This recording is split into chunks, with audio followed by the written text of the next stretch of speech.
Nous allons, dans le design d'intérieur et la décoration, parler de la couleur en décoration. Je sais que certains ont déjà participé à la couleur avec mon collègue Frédéric Vigier en photo. Là, nous allons voir des aspects qui vont sans doute se recouper, mais au travers du regard d'un designer décorateur, c'est-à-dire vous. Comme d'habitude, c'est toujours avec plaisir que je vous retrouve.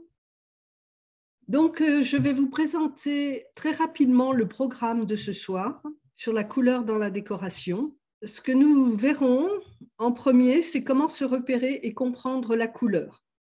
Ensuite, nous essayerons d'approcher comment reconnaître les fonctionnements divers entre les couleurs. Nous verrons également comment agir sur les volumes à l'aide de la couleur. Analyser une couleur, la décomposer, reproduire une couleur. Alors, nous l'aborderons, mais ce sera quelque chose qu'il faudra écouter attentivement. Peut-être que je ferai dans ce cas un live spécial autour de comment reproduire une couleur. Voilà, je vous ferai part de mon expérience. C'est quelque chose qui demande de la pratique, ce que nous ne pourrons pas faire ce soir ensemble.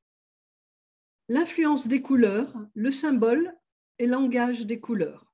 Donc, nous verrons surtout l'influence des couleurs.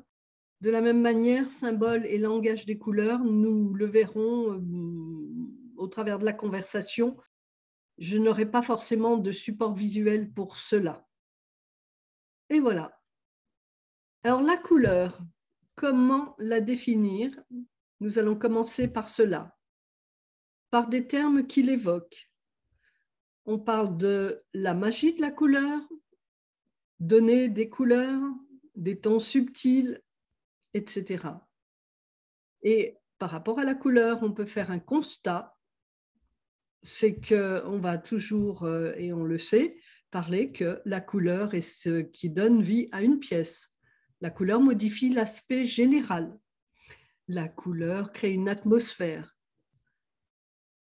Bonjour Erika, je vois que j'ai des élèves qui arrivent encore. Nous venons juste de commencer, je viens de préparer et de présenter le programme. Donc là, je suis en train d'introduire la couleur. Donc la couleur crée une atmosphère, chaque couleur a ses qualités propres.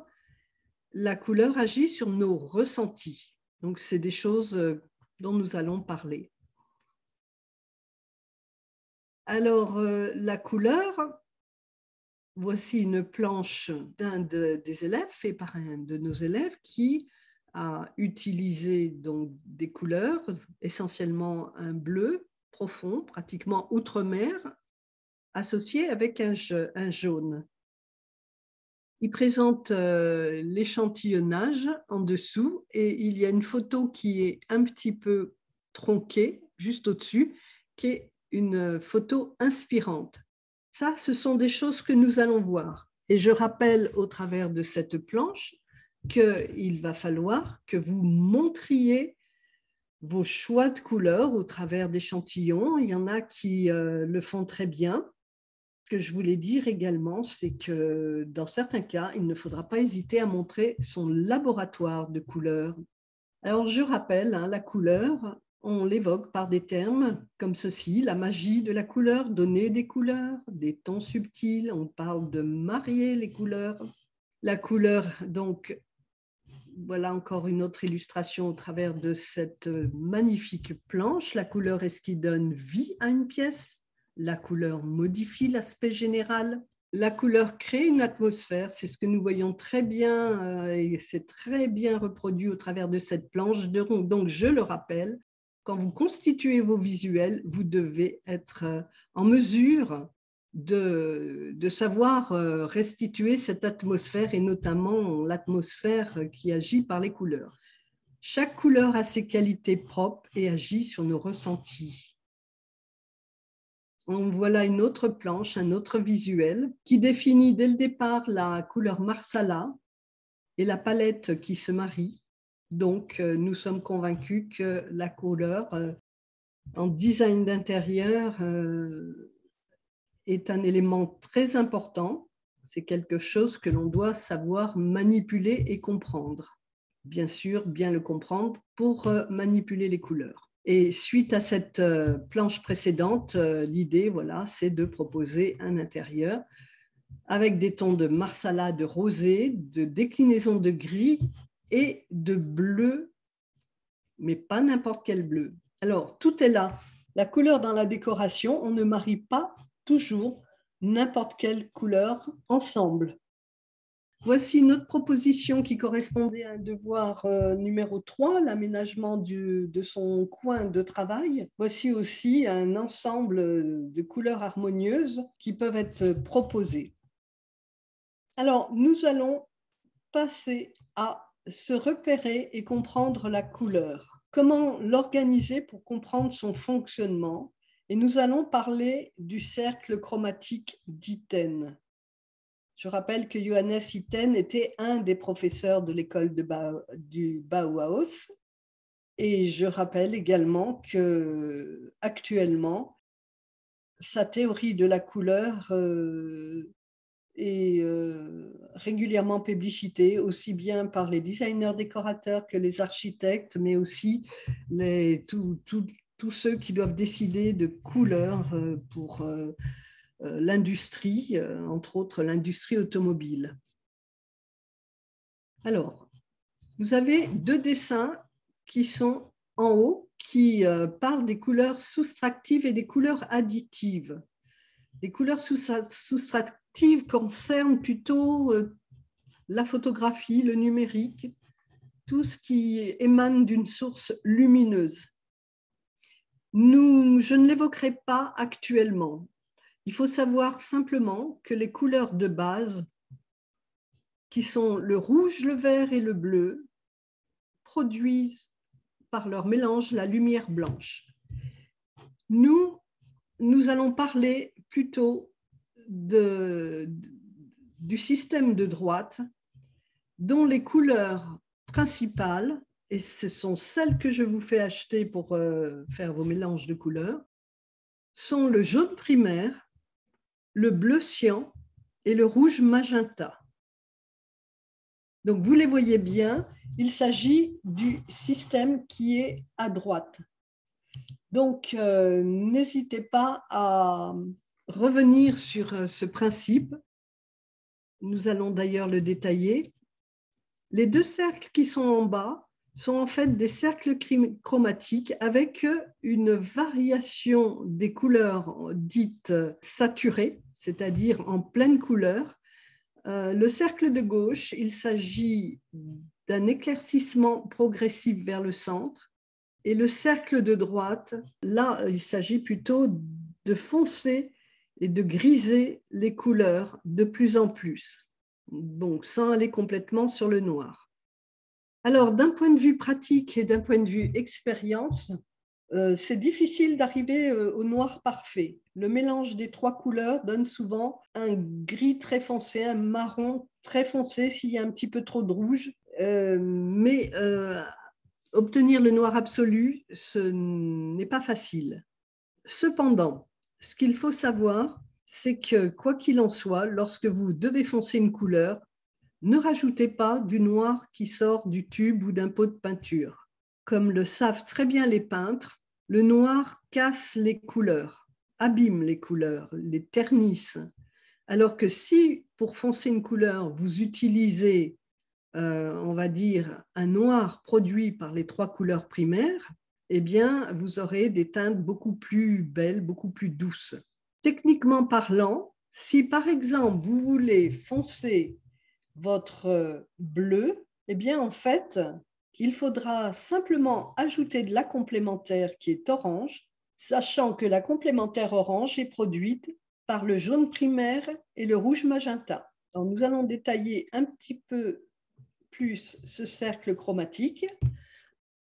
Il y en a qui ont déjà dû voir la composition des couleurs à l'occasion de formations spécifiques.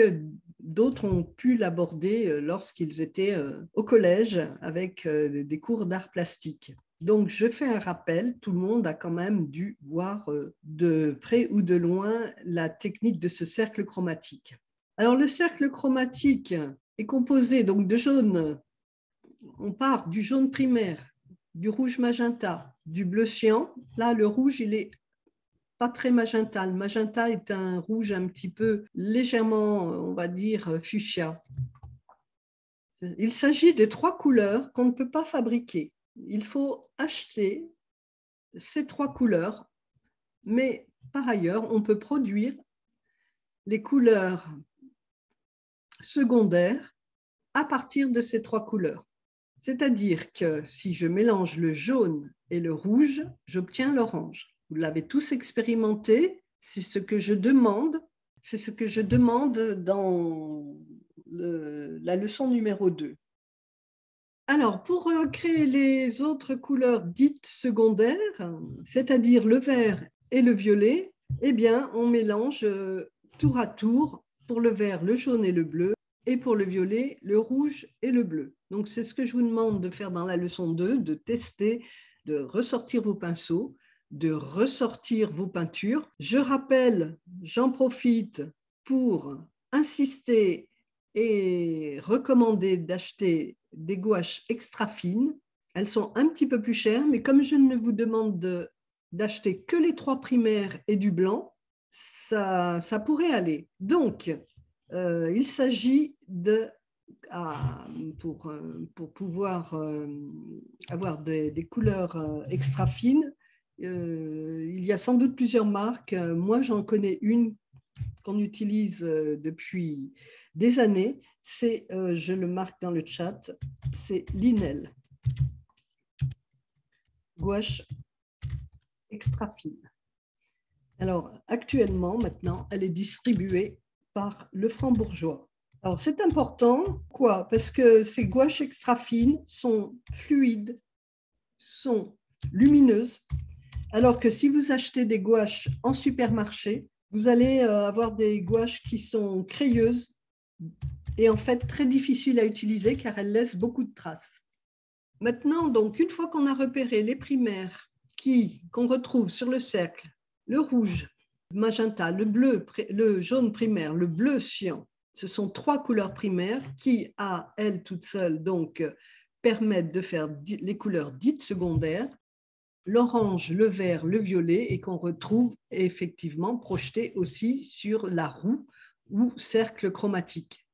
Quand vous mélangez une primaire avec sa secondaire, vous avez des couleurs intermédiaires, dites tertiaires. Alors nous allons continuer, et les voilà. Cette fois-ci, le jaune est en haut. Je ne vous cache pas que j'ai ma préférence pour cette disposition, le jaune étant la couleur en termes de valeur, hein. Quand on parle de valeur, ça veut dire si on passait cette image qui est colorée, si on la rendrait noir et blanc, avec des dégradés de gris, le jaune serait la plus claire. Cette couleur jaune primaire ayant une valeur relativement la plus claire, c'est bien de la mettre en partie haute. Donc, voilà le rappel, jaune primaire, bleu cyan, rouge magenta, un rouge qui est un petit peu, vous voyez, fuchsia, un petit peu violacé finalement, qui constituent les couleurs secondaires, l'orange, le pourpre, le vert, le pourpre qu'on appelle aussi violet, et le mélange d'une primaire et d'une secondaire donne une couleur tertiaire. Voici une autre présentation. Quelque chose qui est intéressant, qui est introduit ici, c'est que les couleurs qui sont proches les unes des autres, on va parler de couleurs analogues, comme par exemple cette série de dégradés de vert jusqu'au jaune, la série des orangés, des rouges, la série des bleus ou la série des couleurs plus ou moins violacées. Donc, c'est intéressant à repérer. À partir de là, on peut repérer aussi également les couleurs chaudes et les couleurs froides. Attention, les couleurs chaudes sont les couleurs proches du soleil, du feu, de tout ce qui est couleur de sang. Les couleurs froides vont être les couleurs de l'eau, de la nature, de la verdure.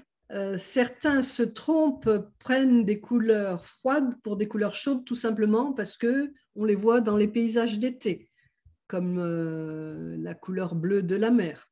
mais la couleur bleue est bien une couleur froide. Après, la limite entre les couleurs chaudes et les couleurs froides peuvent être vues de manière différente. Regardez les deux images qui sont présentées ici. La limite n'est pas placée tout à fait au même endroit. Ici, c'est vraiment entre le jaune et le vert dit chartreuse, qui est une couleur tertiaire, entre le violet et le pourpre.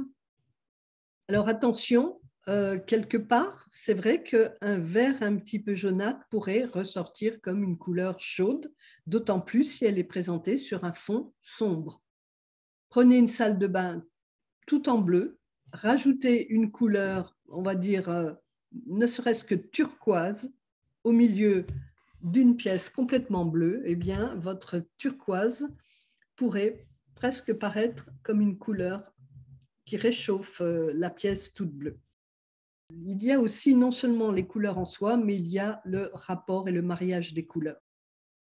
Nous ne verrons peut-être pas tout sur cette séance. Il y aura peut-être et probablement une deuxième présentation pour approfondir. Là, nous voyons déjà les bases de ces couleurs. Je rappelle que les couleurs opposées, on les appelle complémentaires lorsqu'il s'agit d'une couleur. Lorsqu'il s'agit d'un ensemble de couleurs, on va parler de couleurs complémentaires, analogues. Après, il peut y avoir la combinaison de plusieurs couleurs, à commencer par trois. Trois qui sont relativement opposées, mais elles peuvent être opposées de manière différente. Mais globalement, il y a un système de triangulation et dont la triangulation est plus ou moins ouverte. Alors, vous avez le dessin à droite qui représente bien un triangle relativement fermé et qui oppose au jaune une couleur pourpre et une couleur bleue. Donc, vous pouvez faire un mariage et une combinaison de ces couleurs. Alors, à droite, les couleurs sont saturées, c'est-à-dire pure. Pour cela, je vous demande de vous rapporter aussi à votre leçon. La couleur pure est une couleur chargée en pigments qui peut être ensuite éclaircie ou bien foncée. Dans la décoration, il est très rare que l'on utilise la couleur pure. On peut le faire partiellement et ça, nous le verrons plus tard. Il y a eu aussi des tendances, des époques, des modes comme l'époque du pop art, les années 70. Actuellement est ressorti un style qu'on appelle arty, qui n'hésite pas à utiliser des couleurs pop, justement, qui sont dynamiques. Donc, ça, c'est ensuite une considération liée à la décoration. Si nous continuons, donc, ces recherches d'harmonie de couleurs découlent ensuite sur un assemblage de couleurs qui peut être proposé pour une décoration. On part du cercle chromatique, on compose on va dire sa triangulation, et on verra plus tard qu'il y a d'autres possibilités encore. Ensuite, vous avez, selon la couronne de vos couleurs, selon les cercles, comme nous les avons vus ultérieurement, qui sont dégradés éclaircis ou dégradés foncés, vous avez ensuite des propositions de combinaisons de couleurs plus ou moins saturées. L'idée, c'est de créer des harmonies qui soient équilibrées et qui fonctionnent bien. Après, vous avez cette présentation de ces harmonies de couleurs en pastilles, en godet ou en nuancier. Vous avez une combinaison qui peut s'appeler tétra. Là, la dénomination est en anglais, je suis désolée, il est difficile de trouver l'équivalent en français, qui propose donc un assemblage de 4 couleurs qui s'harmoniseraient. Et selon, c'est pareil, un ensemble dégradé. Donc, il faut voir ensuite comment on choisit les mariages entre les couleurs dites plus saturées ou plus éclaircies ou plus foncées. Voici l'équivalent sur un nuancier, présenté sur un nuancier. Donc, on est toujours sur la base du cercle chromatique d'Itten. C'est un outil.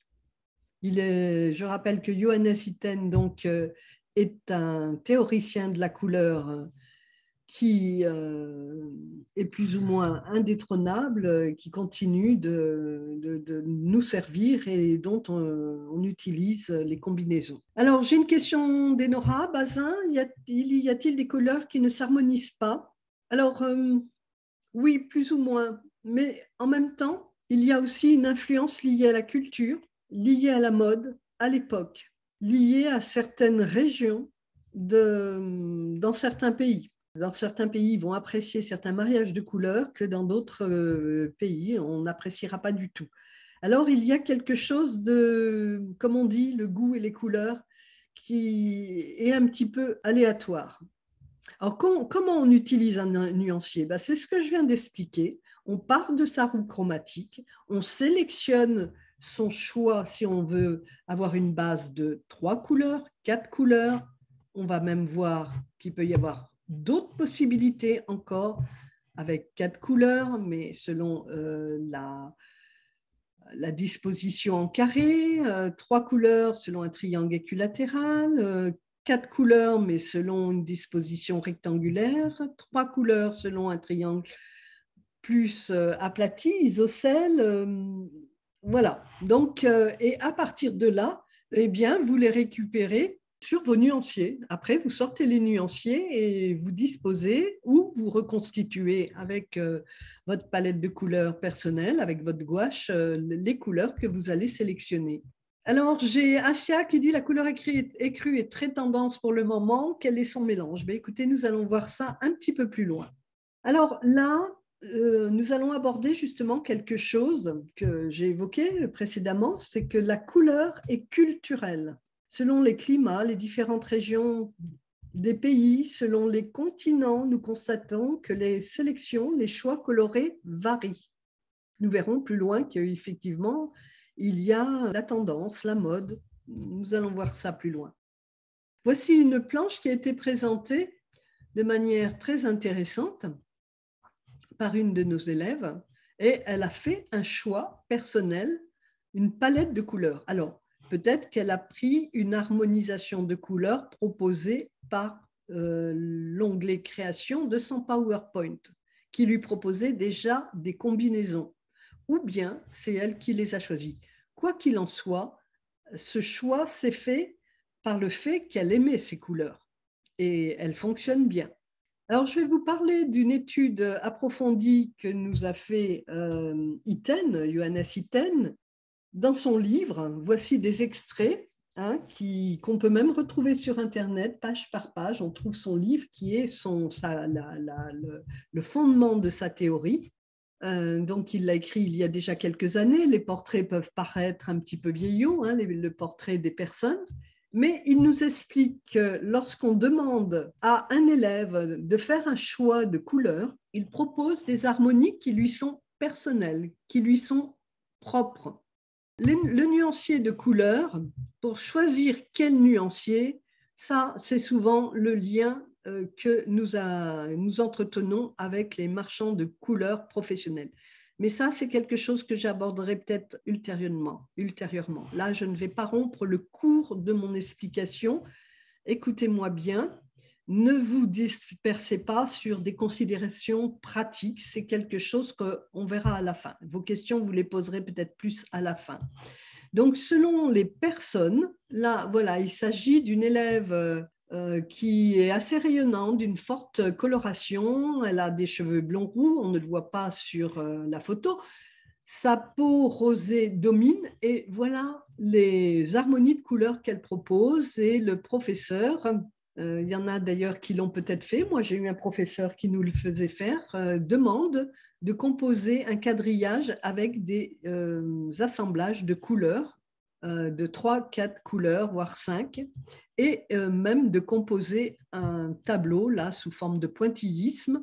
Et selon les personnes, les couleurs ne sont pas du tout les mêmes. Alors, qu'est-ce qui se passe? C'est que chacun a sa propre vision de la couleur, chacun a son propre goût, chacun est influencé par la mode aussi, par les tendances. Il va être également influencé par la demande du client. Et vous aurez tout ça à gérer, sachant que, par exemple, cette personne que vous voyez ici, il se révèle qu'en fait, elle a des origines ethniques différentes, à la fois russes, ce qui explique à droite cette petite représentation fleurie avec un ensemble de couleurs rouge, jaune, bleu, vert, mais assez vives, et qu'en dessous, eh bien, elle a des couleurs beaucoup plus douces, beaucoup plus harmonisées, ce qu'on appellerait un camailleux de bleu. Et là, pour le vocabulaire, pour l'instant, je vous demande de vous référer à la leçon. Hein. On y reviendra éventuellement sur une autre partie pour tout ce qui est terme de la couleur, mais le camailleux est donc un ensemble de couleurs très proches qui se dégradent et qui s'harmonisent en douceur. Eh bien, elle révèle ici ses origines pour moitié grecques. Alors, qu'est-ce que cela nous dit tout ça? Voici encore un ensemble de couleurs beaucoup plus sombres et mélancoliques. C'est que ces couleurs sont entièrement liées à nos personnalités, à nos origines ethniques. Voilà des couleurs qui sont plus sombres et qui pourraient correspondre à des couleurs, des pigments qu'on retrouve plus autour du bassin méditerranéen. Et que lorsque vous-même, élève, vous me proposez des visuels avec des présentations colorées, eh bien, qu'est-ce qu'on s'aperçoit? On s'aperçoit d'une chose, c'est que les couleurs qui sont proposées ne sont pas du tout les mêmes. Vous voyez ici, par exemple, vous avez un flyer qui a été composé par une de mes élèves. Ça s'appelle La Maison Neuve. En fait, voilà, le contact de cette élève, c'est Vola Casanova, qu'elle a traduit en français pour son enseigne, La Maison Neuve. Et donc, son nom dénote des origines italiennes et ce sont des couleurs qu'on retrouve plutôt couramment en Italie, c'est-à-dire des couleurs de terre qui sont des couleurs d'ocre, d'ocre rouge, d'ocre jaune, des couleurs sable, de bois et une verdure qui est, on voit à gauche et à droite, un choix de vert qui se rapproche du vert olivier, feuille d'olivier plus exactement. En dessous, on retrouve un petit peu ces mêmes couleurs, vous voyez, alors qu'il s'agit d'une personne différente. Là, je suis en train de vous présenter une photo d'une villa avec une piscine qui correspond, on va dire, aux couleurs d'Hollywood, mais Hollywood aux États-Unis, c'est-à-dire des couleurs, comme on dit, hyper saturées. Les couleurs du Technicolor et qui correspond au début du cinéma couleur, notamment celui des années 50-60. Et dans la partie basse, ce sont plutôt les couleurs qu'on retrouverait dans un pays comme l'Inde. Vous voyez, des couleurs qui sont aussi assez saturées et qui marient beaucoup de déclinaisons de violet, de pourpre, de certains bleus, présentés différemment, vous pouvez vous rendre compte. Alors la couleur est culturelle, elle nous influence par les matériaux que l'on trouve en haut à gauche en Afrique, l'utilisation comme matériaux de la terre, des matériaux naturels, des plantes, des joncs, des herbes. En bas, qu'est-ce qui se passe? Nous sommes à Terre-Neuve, un pays marin, où, comme dans certains pays nordiques, beaucoup de maisons sont colorées avec les restants de peinture qui servent à peindre les bateaux. Ici, nous sommes à Gordes, en Provence, un village complètement fait de pierre, uniquement de pierre, sans même d'enduit. Et vous voyez cette harmonisation de couleurs terre cuite et de couleurs de la pierre avec la nature, la végétation. Voici une ville, vous la reconnaissez sans doute pour certains, nous sommes à Menton. C'est une ville qui se trouve en direction de l'Italie, après Monaco. Donc, bien sûr, là, on se croirait déjà en Italie. C'est une dominante de couleurs ocre jaune, ocre rouge, des rosés. C'est déjà l'Italie. Alors, la couleur est culturelle, mais elle peut être un effet lié au terroir, au climat. Elle peut être une histoire de mode. Il se trouve que nous avons quand même actuellement, surtout dans nos pays occidentaux, vu des propositions à partir des années 70 avec une base de couleurs, on va dire, qui s'oriente dans les marrons, des noirs, des bois un petit peu foncés, ce qui avait eu tendance à passer, mais qui revient actuellement, qui est revenu et qu'on retrouve de temps en temps. En haut à droite, une décoration typiquement scandinave avec des choix de couleurs douces. En partie basse, à gauche, plutôt des couleurs, on va dire, d'Amérique du Sud. Des ensembles qui sont assez colorés et qui n'hésitent pas à mélanger la verdure. Alors maintenant, il y a aussi cette tendance un petit peu jungle qui revient dans nos décorations. Les modes la mode connaît des variations qui peuvent être différentes selon les continents. Ça, il faut le savoir. Et puis ensuite, qui traversent les océans et peuvent nous arriver à un moment ou à un autre. Alors, voici aussi une mode qui est générée par les styles. Je ne sais pas si vous reconnaissez, mais par exemple, là, c'est un extrait d'une série que certains connaissent, mais qui est intéressante à voir pour la décoration qu'elle propose. C'est toute la période, il y a 100 ans, la période Art déco, entre les années 1920 et 1930, où il y a eu un allègement de la décoration, un éclaircissement des teintes, des contrastes qui étaient proposés entre les beiges, les noirs, les marrons, les couleurs ivoire, des statuaires, des cheminées, du mobilier, et que l'on retrouve dans l'architecture très pure, épurée, qu'on appelle néoclassique parce qu'on retrouve le langage d'une composition dont les formes sont souvent très symétriques, sobres, simples, graphiques, et donc avec des harmonies de beige, de noir.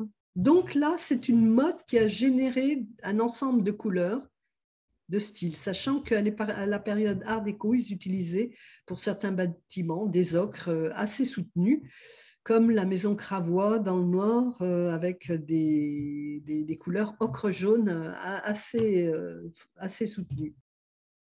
Alors, là, j'aborde des couleurs qui ont été induites par des tendances, par des retours, on va dire, à certaines dominantes de couleurs. Il faut savoir que pour cela, il faut un petit peu veiller et guetter ce qui se passe autour de vous, fréquenter les salons, regarder les magazines. Donc là, je ne sais pas si vous voyez à peu près à quel moment sont apparus ce retour des noirs, des gris, des motifs fleuris, tout simplement suite au salon qu'il y a eu dans le début de l'année 2019. Bon, ensuite, nous avons connu la crise sanitaire. Peut-être que les choses étaient moins flagrantes, mais justement, quelle serait pour vous, ça c'est une chose que je peux vous demander de rechercher pour une prochaine présentation, quelle serait pour vous actuellement la tendance? Donc tout à l'heure, c'est vrai qu'on évoquait les beiges clairs qui reviennent, les couleurs douces et rosées. Alors en même temps qu'une tendance peut être proposée, sa tendance opposée peut l'être également. Là, vous avez des noirs qui contrastent avec des blancs, des dorés, des pointes de couleurs, mais si je continue, il y avait, en janvier 2019, le grand retour du vert sapin harmonisé avec des roses. Et c'était des choses qui étaient proposées et qui étaient absolument magnifiques. Après, là, ce sont des teintes, surtout pour les deux photos à droite et à gauche, qui peuvent relativement rester intemporelles, qui peuvent se marier pour des décorations d'art déco, de style art déco, mais certaines modes et tendances peuvent devenir vite démodées, donc il faut toujours se méfier. Il y avait aussi le grand retour de ce qu'on appelle les orangers terracotta, donc là aussi. Alors, il y a quand même des valeurs qui restent sûres et qui sont relativement intemporelles, mais selon le mariage et la manière dont vous allez les proposer qui fera que ces couleurs vieilliront bien ou pas. Un grand retour aussi de motifs colorés par le biais du terracotta, mais aussi par ce qu'on appelle le terrazzo, cet amalgame de pierres Alors, il y a eu des imitations terrazzo en synthétique, mais il y a eu le terrazzo à l'origine est vraiment une sorte de coulage de morceaux de pierre qui sont proposés en dalles pour le sol, pour des crédences de cuisine. Il y a également les granitos qui avaient à la même époque été proposés. La tendance scandinave aussi, mais avec des objets plus ethniques, plus authentiques. Voilà les tendances qui étaient revenues. Et puis là, nous revenons sur cette planche, mais pour vous montrer quoi? Que les inspirations peuvent être issues de la nature. Alors c'est là justement que les inspirations, donc je parle des inspirations colorées, vous avez vos cercles chromatiques comme nous avons vu avant avec la combinaison des associations de couleurs, mais comme tout designer, comme le font beaucoup les designers dans la mode, vous pouvez également avoir des ressentis très forts, très puissants, dans des situations naturelles de paysages qui peuvent vous inspirer. Et il faut vous laisser inspirer.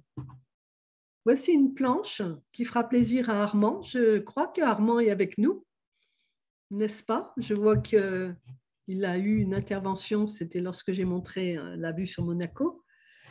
Voici une planche couleur qui est nommée concept, mais qui traduit bien aussi une recherche colorée et qui est très, très belle, magnifique.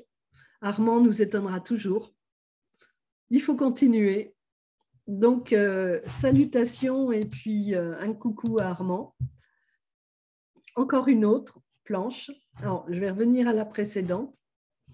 On va recadrer un petit peu les titres qui ont un petit peu bougé. Est-ce que vous voyez tout bien? Oui, c'est bon. Pareil ici. En voici aussi là des harmonies de couleurs qui sont très intéressantes. Donc, je vous conseille de prendre de la graine.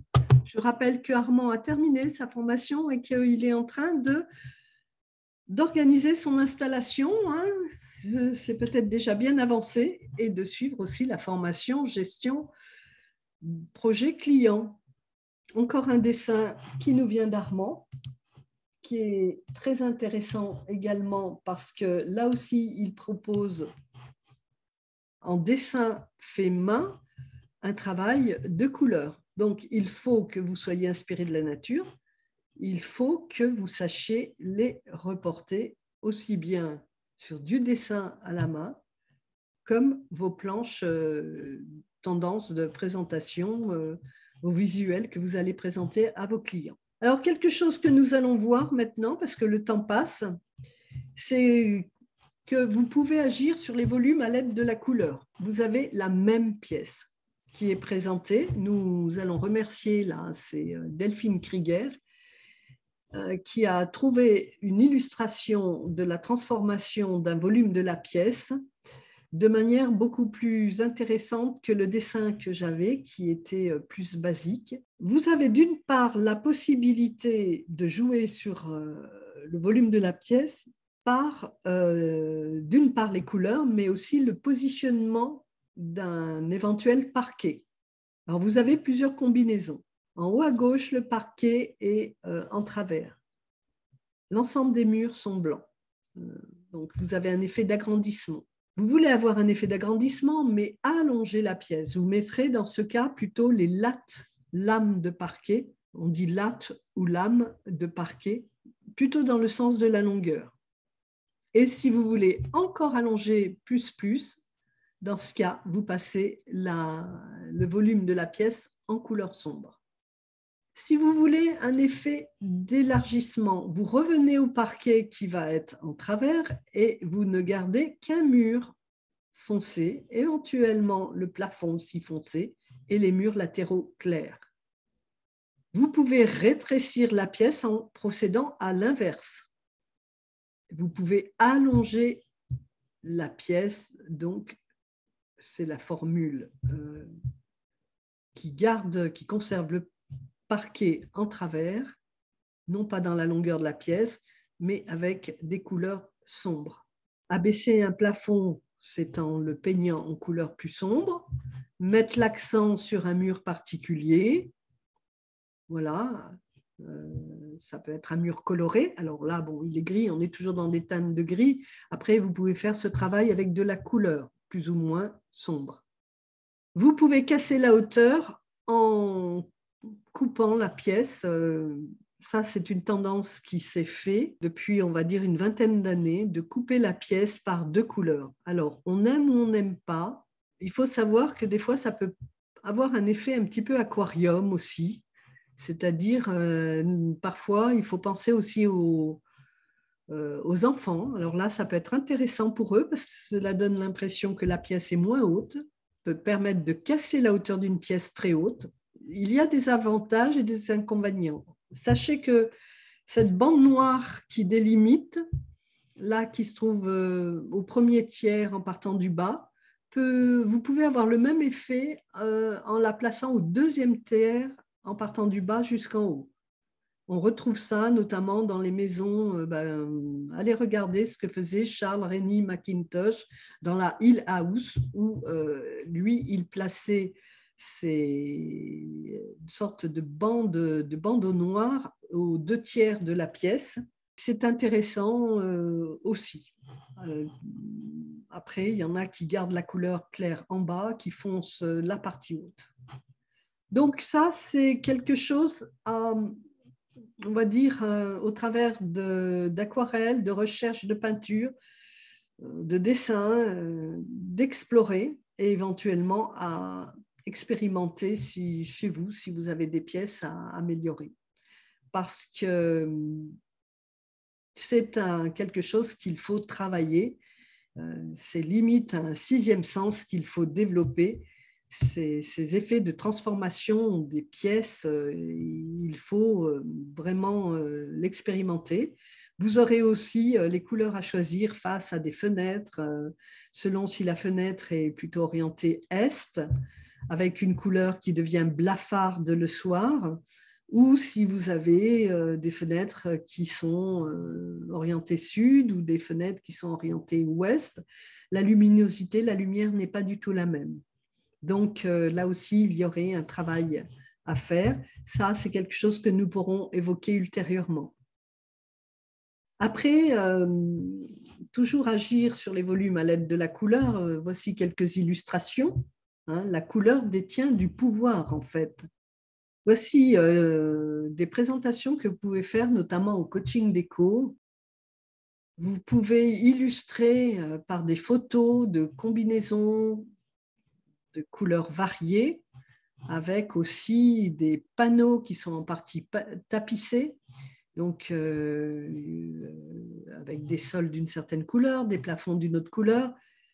C'est à travailler. Voici d'autres présentations. Alors là, c'est un travail qui est assez fin, assez riche, puisque en plus, il y a une partie en faux plafond avec des couleurs qui varient, des éclairages aussi qui varient, qui sont indirects, avec des lumières d'appoint. Et ça, vous allez le proposer sur votre mood board, sur votre laboratoire de recherche.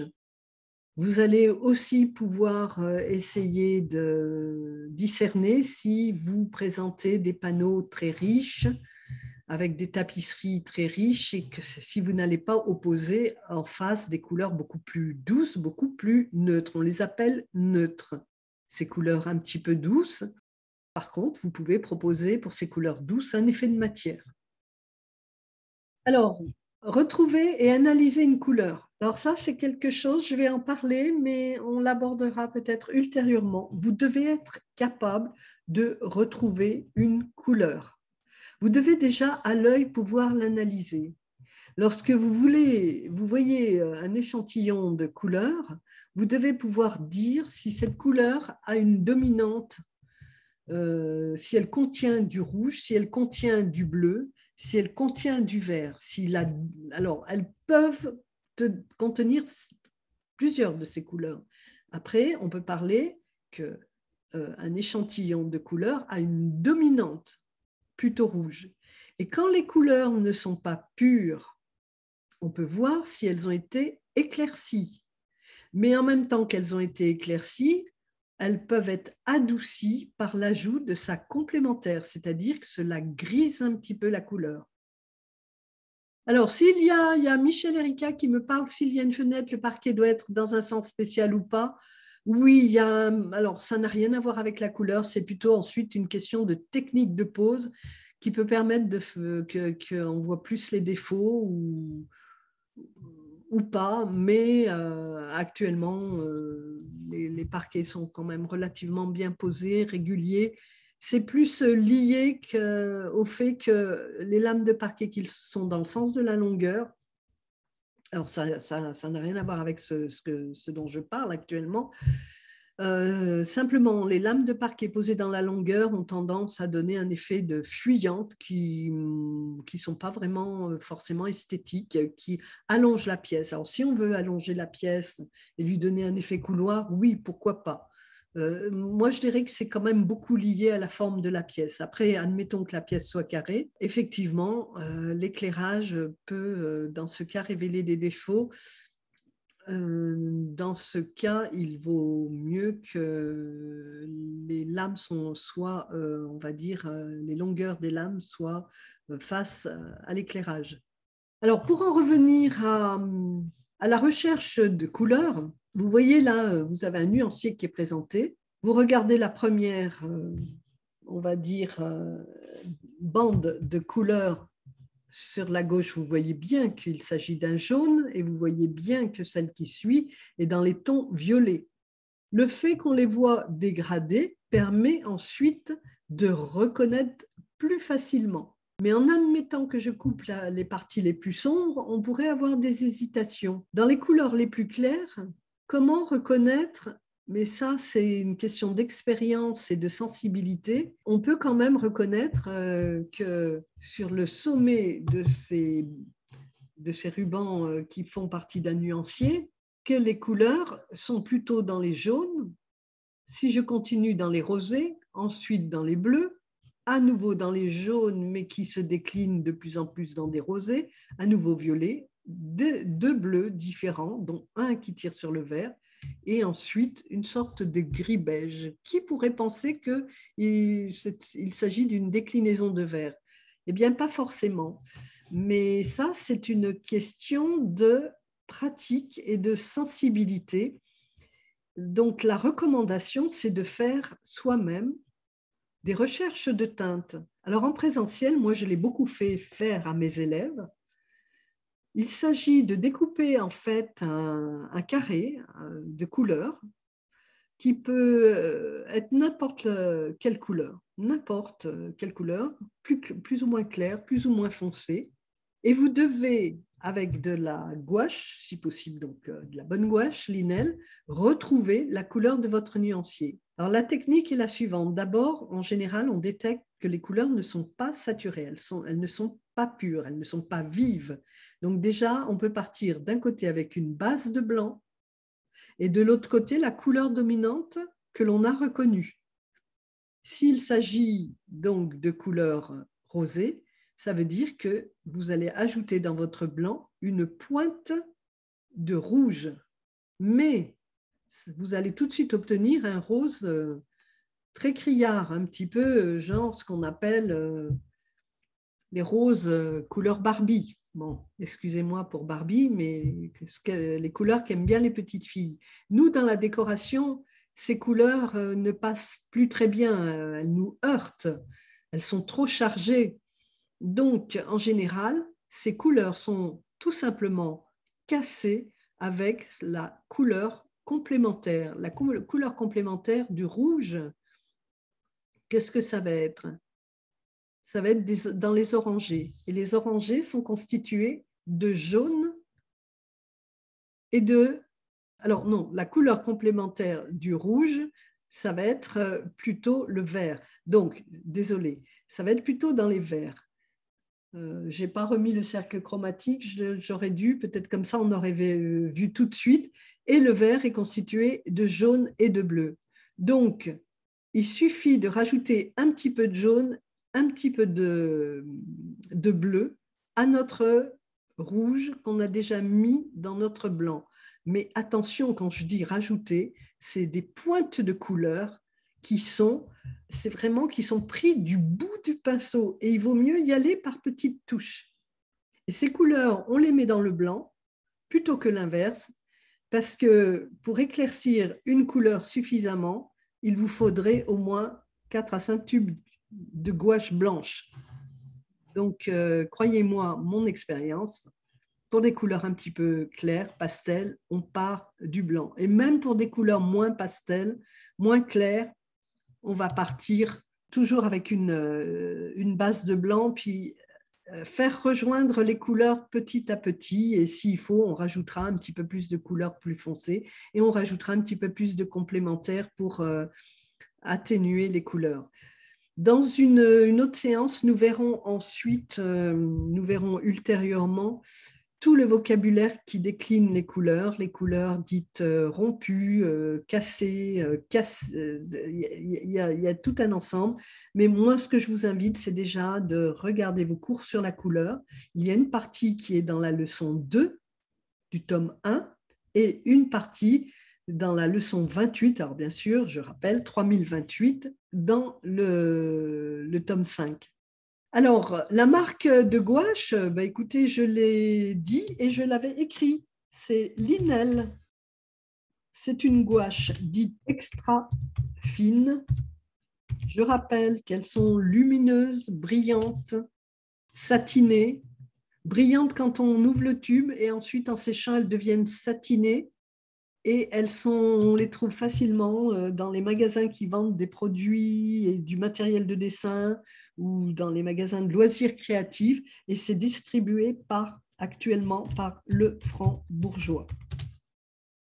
On ne va pas les trouver en supermarché. Les gouaches de supermarché, malheureusement, sont très crayeuses, très, très, très mates. Et quand elles sèchent, elles ne donnent pas beaucoup de satisfaction.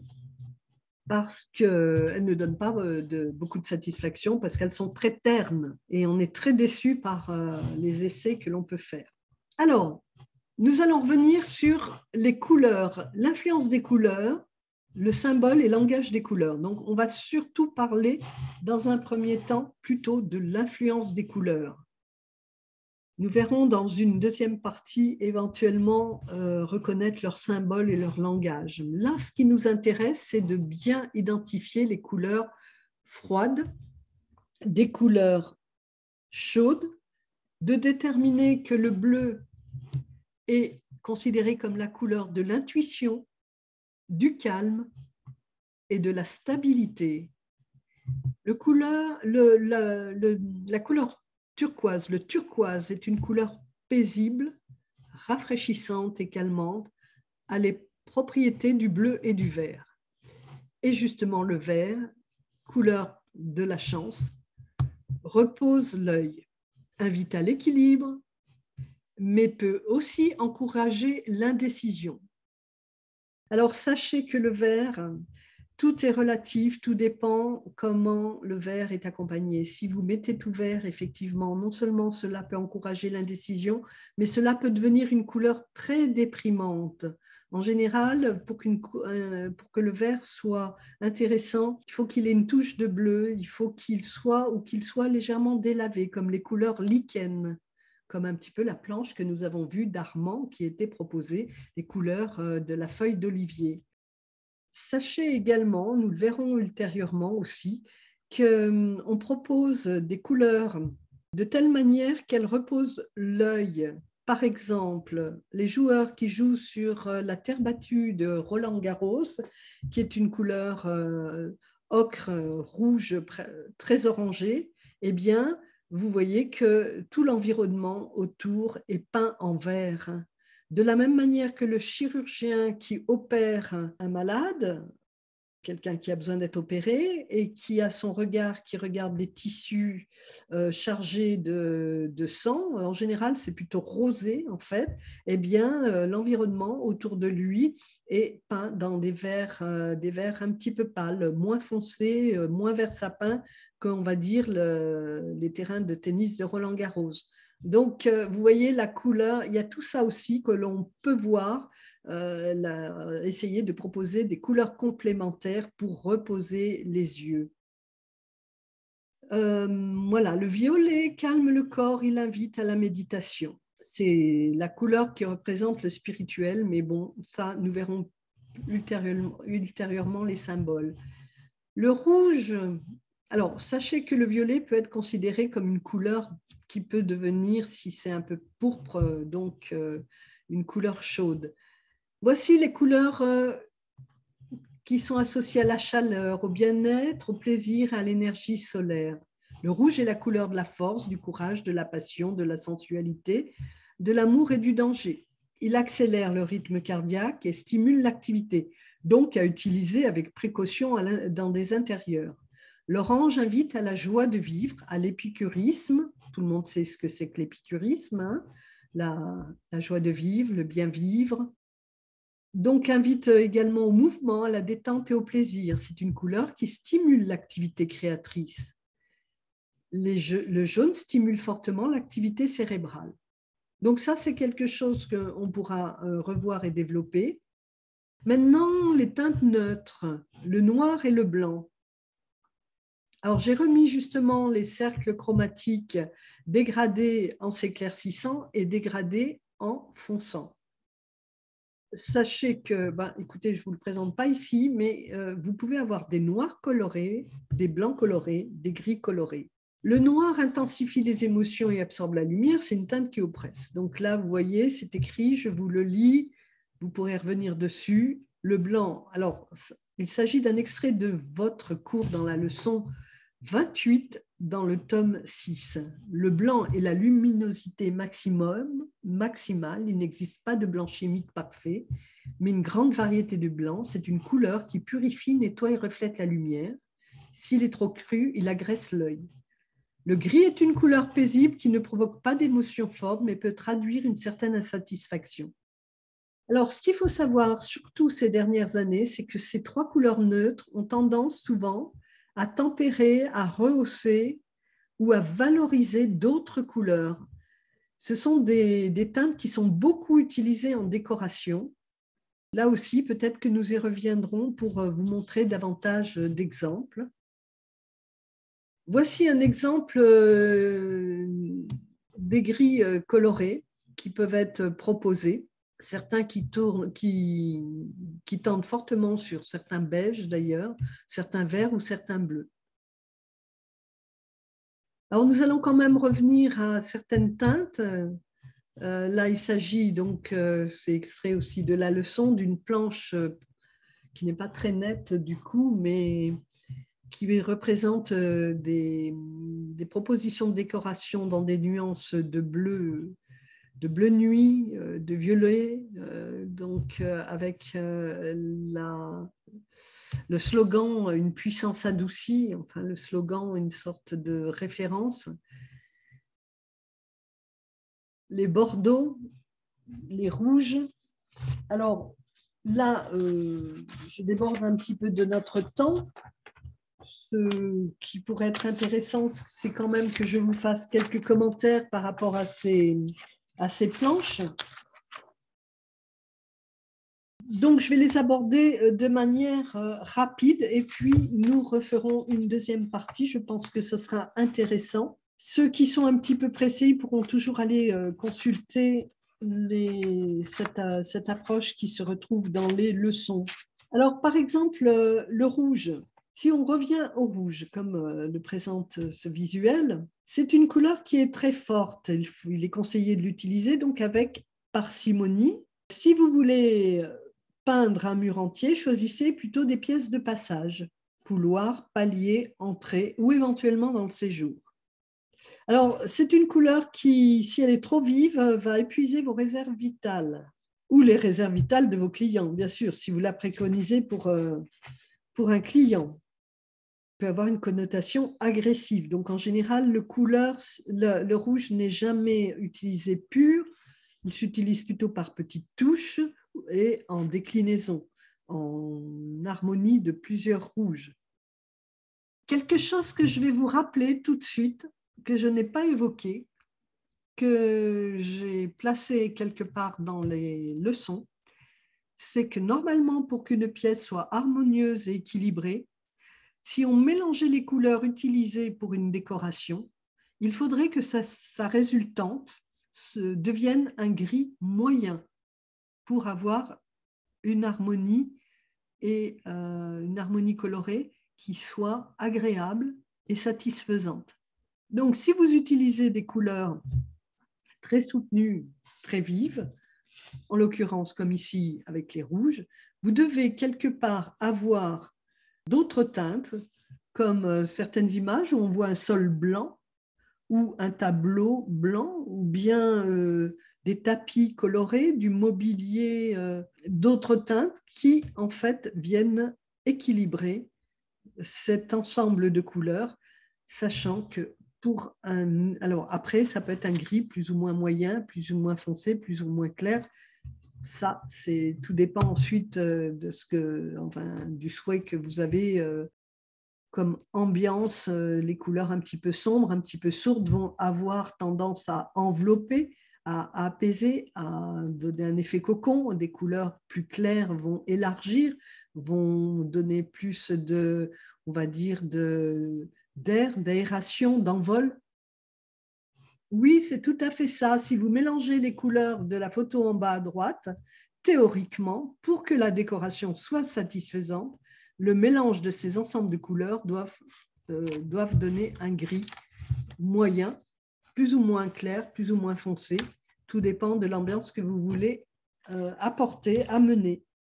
Alors, le turquoise, il s'agit d'un bleu avec tôt quand même un apport de jaune qui donne ce côté un petit peu bleu-vert que vous retrouvez sur la roue chromatique qui fait partie des couleurs dites tertiaires. Le bleu apporte et donne plutôt une orientation de sérénité. On lui associe la placidité, la tranquillité. Ce sont les teintes de mer et d'océan. Le bleu est lié à l'âme, à la connaissance. Il favorise l'inspiration et l'intuition. Paraît-il que ce serait la couleur préférée des Français. Elle incite à la fiabilité, la constance et la rigueur. Dans toutes ses teintes les plus foncées, elle se marie très bien avec les couleurs vives qu'elle tempère. Fraîcheur, propreté sont indissociables du bleu tonique. Il calme le dynamisme et sa couleur complémentaire, l'orangé, doit être utilisé par touche. On ne va pas opposer un mur complet de couleur turquoise avec un mur complet de couleur orange. Donc il faut, voilà, tout est à tester et à travailler avec doigté. Alors, c'est une couleur qu'on utilise beaucoup dans les chambres, qui favorise le sommeil réparateur. Donc, afin que ces couleurs ne paraissent pas trop froides, souvent on les associe à des blancs, à des beiges, un petit peu comme dans les aménagements à orientation, on va dire, tout ce qui est décoration scandinave. Le jaune, ah non, pardon, c'est le vert. Oui, en fait, pourquoi j'ai mis le vert avant? Parce qu'après, on va passer au jaune et que le vert est finalement le mélange du bleu et du jaune. Comment utiliser donc le vert? Le vert évoque la nature en pleine croissance. Il est revigorant et purifiant. Il a un effet très positif sur le système nerveux. On va dire de cette couleur qu'elle calme, mais bon, comme évoqué régulièrement, dès qu'on parle de couleur, c'est une couleur dont il faut veiller qu'elle ne devienne pas déprimante. Un vert moyen, comme on le voit sur l'illustration de droite, avec les ramages qui sont au-dessus de droite, ce vert à lui tout seul pourrait être vécu comme très, très déprimant s'il n'y avait que ce vert-là. Cette espèce de vert moyen qui tire un petit peu légèrement sur le kaki, qui reste clair. Cela peut vraiment être une couleur qui vous tue, limite qui tue toute décoration, toute idée de décoration, si ce vert est utilisé tout seul. Vous voyez, là, nous avons une image où vous avez des grandes verrières qui sont dans des gris bleu acier. Vous avez un réveil au fond par la couleur jaune, des tapis qui sont de couleur plus neutre et des beiges par-ci, par-là. Voilà, c'est toute une association, un équilibre. Alors, certains verres, comme les couleurs jade, s'assortiront parfaitement avec les ors et les argents. C'est pareil. Ce que je vous conseille, c'est que c'est des couleurs qui sont à tester. Au niveau symbolisme, on reviendra dessus. C'était une couleur qui était maudite dans certains lieux, comme dans les théâtres, puisque c'était des couleurs qui, pour les obtenir, pour obtenir les vêtements verts, notamment, utilisaient des produits toxiques et donc empoisonner et tuer les personnes qui portaient ces vêtements verts. Donc, c'est devenu une couleur qui porte malheur. Cela peut être associé à la couleur du diable par le fait que de l'alimentation décomposition devient verdâtre. Il y a des moisissures qui se développent de cette couleur. Donc voilà. Nous y reviendrons éventuellement ultérieurement. Là, pour l'instant, nous sommes surtout sur de l'aménagement, de la décoration.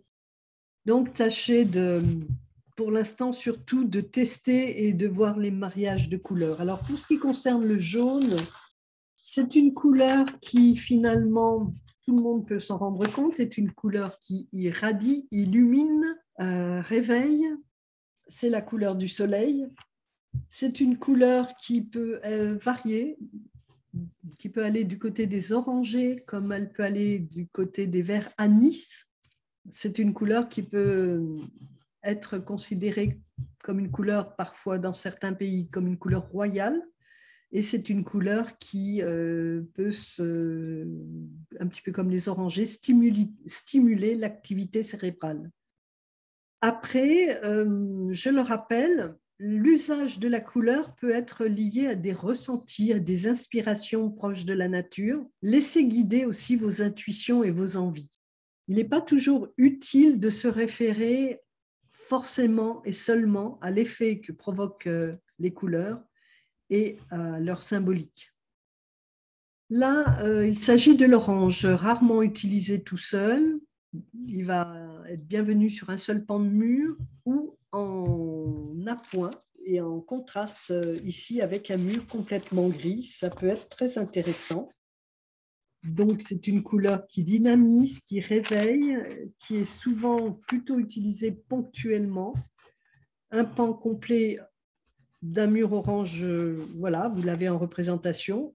Est-ce que vous oserez franchir le pas pour vos clients?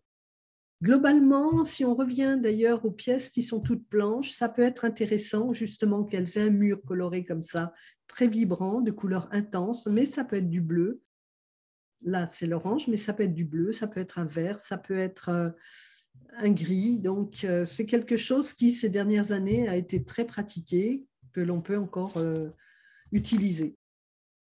Et les couleurs violets à utiliser avec doigté, en harmonie avec des gris, la couleur complémentaire du violet, qui est censé être des jaunes, mais là qu'on ne retrouve pas directement. On va le retrouver, ce jaune, par le parquet et par le jaune qui est présent dans les chaises vertes et dans les plantes.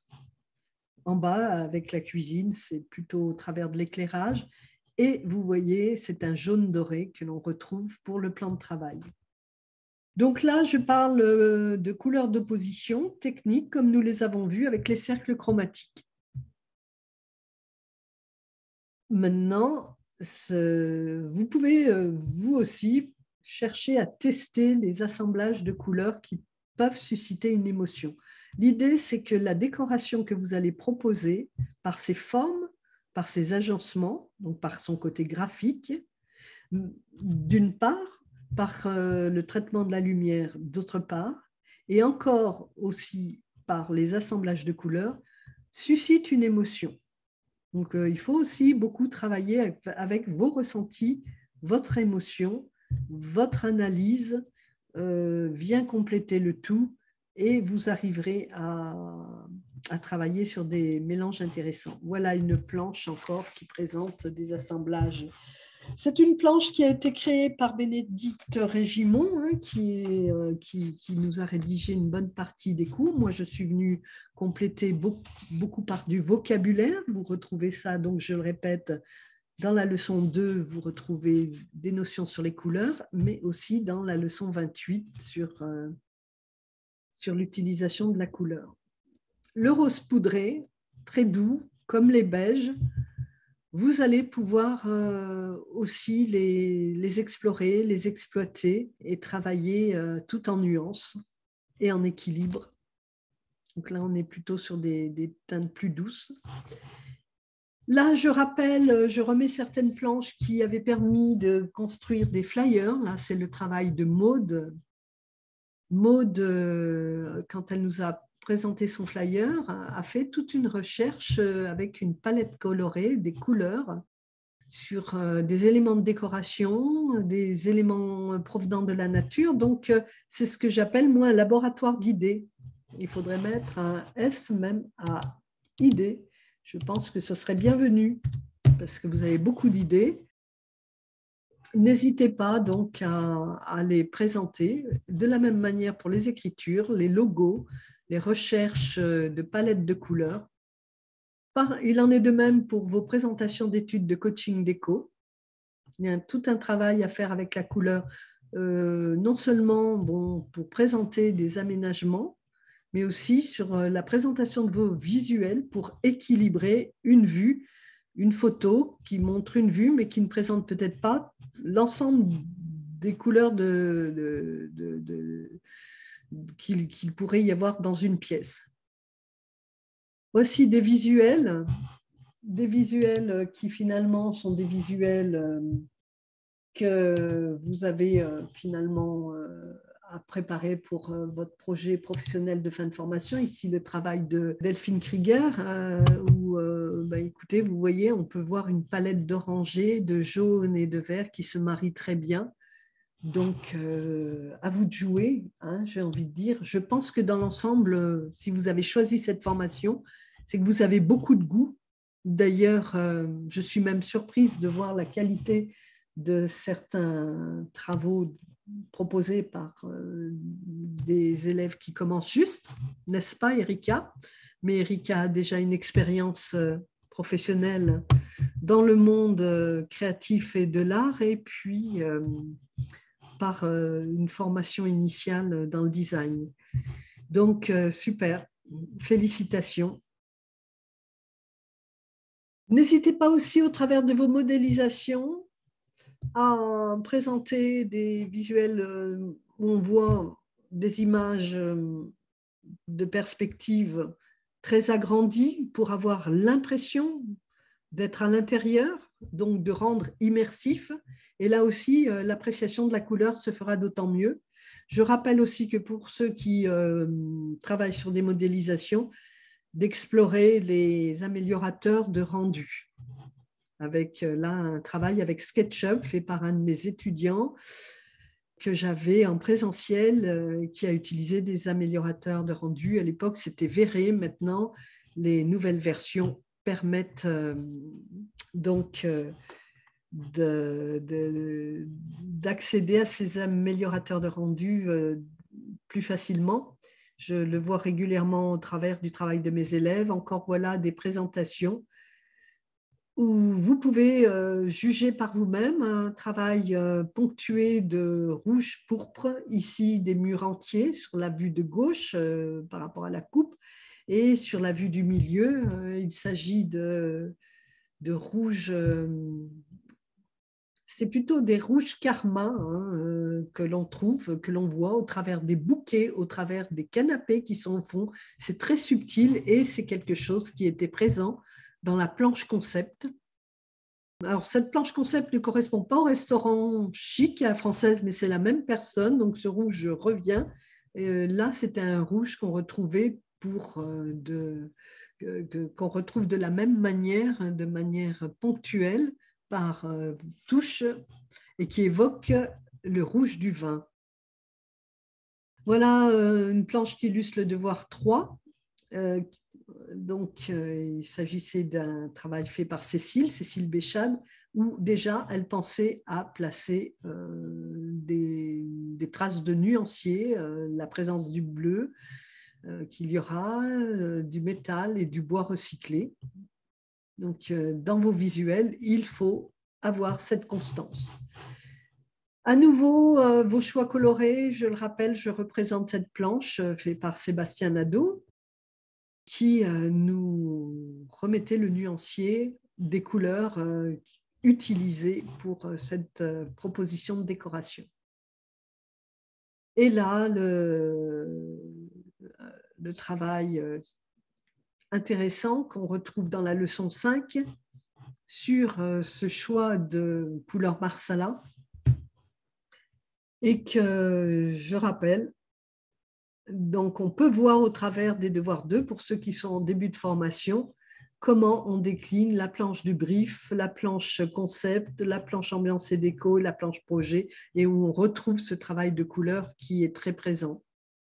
Et bien sûr, les couleurs qui sont sur la planche ambiance et tendance, les nuanciers de couleurs qui correspondent à ces harmonies choisies. Voilà, là nous sommes sur le point de terminer de toute façon. Donc nous allons conclure. Encore la planche de Vola Casanova qui nous rappelle les couleurs méditerranéennes que l'on retrouve dans ses choix et ses propositions. Je rappelle également que vous pouvez faire un travail intéressant dans vos présentations, vos visuels au niveau de la couleur qui peuvent être en lien avec la décoration que vous proposez. Et là, je présente les différentes pages de garde et de présentation de mes différents élèves. Merci à Caroline, merci à Vola, Armand, en bas, Art Home, et puis Zoé Cardinal qui avait fait sur un fond noir un damier en diagonale. Voilà. De la même manière que vous pouvez faire un travail pour le devoir numéro 1 pour ceux qui commencent. Avec des fonds colorés, vous pouvez utiliser des fonds colorés, mais attention à la lisibilité. Ne proposez pas des fonds colorés avec des choses illisibles dessus.